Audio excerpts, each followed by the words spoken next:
নমস্কার দর্শকবিন্দু, খুবই খুশির খবর। আবারও 12,000 কনস্টেবল নতুন নিয়োগ শুরু হতে চলেছে এবং আপনাদের গ্রাম পঞ্চায়েতেও 7,000 কর্মী নিয়োগ হবে।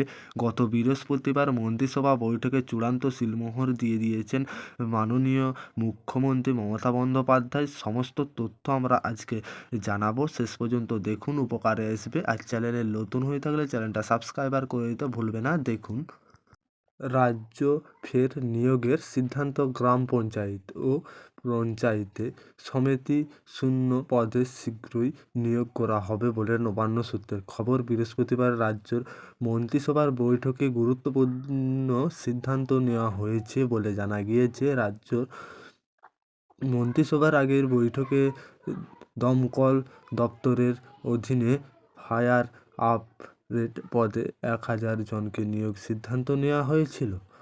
আর এবার পঞ্চায়েত দপ্তরের অধীনে গ্রাম পঞ্চায়েত ও পঞ্চায়েত সমিতি মিলিয়ে দুটি স্তরে আরও 7,216 জনকে নিয়োগ করা সিদ্ধান্ত এদিকে মন্ত্রিসভার বৈঠকে নেওয়া হয়েছে। শীঘ্রই এই ব্যাপারে বিজ্ঞপ্তি প্রকাশিত করা হতে পারে বলে জানা গিয়েছে। তাছাড়াও এই দপ্তরে আবারও সমিতি এবং পঞ্চায়েতে আবেদন মন্ত্রিসভার বৈঠকে শেষ বৃহস্পতিবার রাজ্যের মন্ত্রিসভার সদস্য মানস ভূঁইয়া বলেন।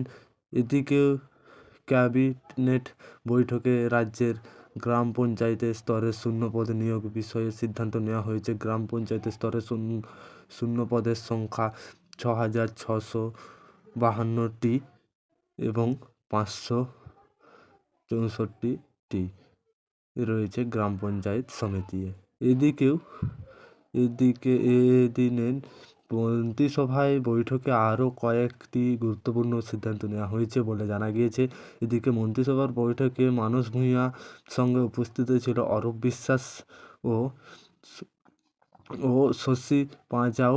শিল্পমন্ত্রী শশী পাঁজাও বলেন যে একটি বড় টেক্সটাইল হাব তৈরি করা হবে। এছাড়াও আরও জগদীশবাবুর 3.6 একর জায়গার জুড়ে একটি। অন্যদিকে উত্তরবঙ্গে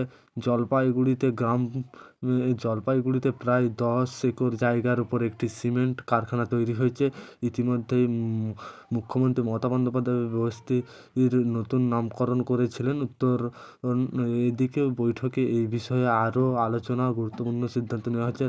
রাজ্যের মন্ত্রিসভার সদস্য অরূপ বিশ্বাস বলেন, এবার থেকে আরও উদ্দেশ্য বলা যাবে না এখন। অরূপ বিশ্বাস এদিকে আরও বলেন, এই উত্তরণ এবং স্থায়ী ঠিকানায় যারা রয়েছেন ইতিমধ্যেই তাদের মধ্যে 99% মানুষ জমির পাট্টা পেয়েছেন। বাকি 1% মানুষ পারিবারিক কিছু সমস্যা থাকার এখনও সেটা করা সম্ভব হয়নি। আমরা চেষ্টা করছি সেই সমস্ত মেটানোর জন্যে। তাছাড়া লাস্ট যে বৃহস্পতিবারে মন্ত্রিসভার বৈঠক হয়েছে সেখানে যেই সিদ্ধান্তগুলি নেওয়া হয়েছে, কিভাবে আবেদন করবেন, বিজ্ঞপ্তি এবং প্রকাশিত হলে আমরা আপনাদের সেটা জানাবো পরের ভিডিওতে। তাছাড়াও আপনারা কিভাবে ফর্ম পূরণ করবেন, কত যোগ্যতা লাগবে, সব ডিটেলস জানিয়ে দেবো পরের ভিডিওতে যদি আপডেট পাই সবার প্রথম। আর চ্যানেলে নতুন হয়ে থাকলে চ্যানেলটা সাবস্ক্রাইবার করে দিতে ভুলবে না।